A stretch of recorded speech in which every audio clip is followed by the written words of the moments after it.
Hello and welcome to another Malkat gin video, and today we are talking martinis.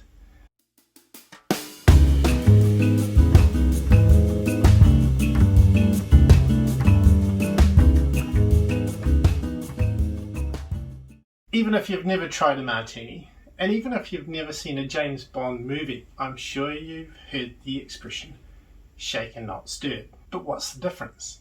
I asked myself that question a while back, and so I did some research and found out. Why do we shake cocktails? There's three main reasons why you would shake a cocktail. One, it contains citrus, such as lemon juice or lime juice. Two, it contains dairy, milk or cream. Or three, it contains egg white. So when you shake, you're aerating it. The citrus, the aeration takes the edge off that citrus bite, and with the egg white and the dairy, the shaking will aerate it and give you a lovely foam. So why would you shake a martini? What happens when you shake it? In the shaker, all that ice jumbling around will collide and chip, and you get little bits of ice that quickly turn to water. So when you shake your martini, you end up with more water in it. So if you prefer your martinis boozy, you should stir them. But don't take my word for it. Let's do an experiment. We're going to do a stirred martini, and we're going to do a shaken martini. Now we've got our glasses here chilling already. Always serve your martini in a chilled glass. So let's get to mixing.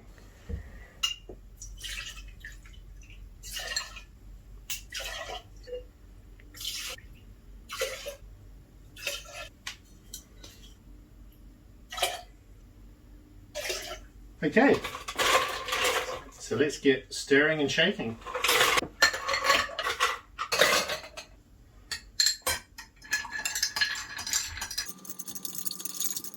The reason we're stirring with ice is just to chill the drink. So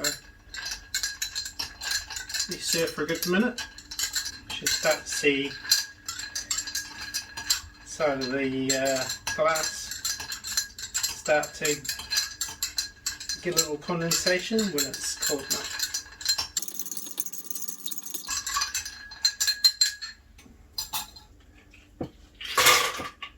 Let's strain.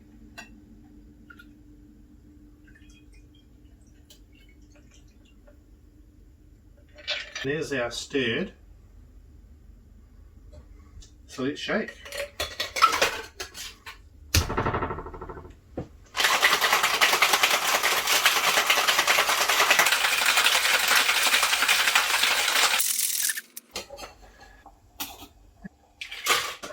I'm going to double strain so that we get all those little ice particles out.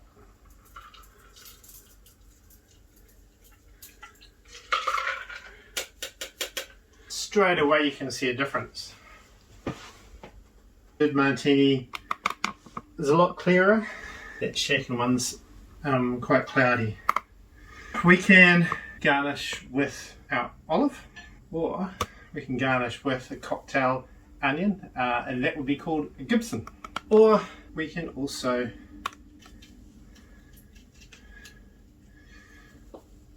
use a twist of lemon, so that would be with a twist. The real test is in the taste. Beautiful. So it's noticeably more diluted. That one's got a more boozy taste to it, a real kick.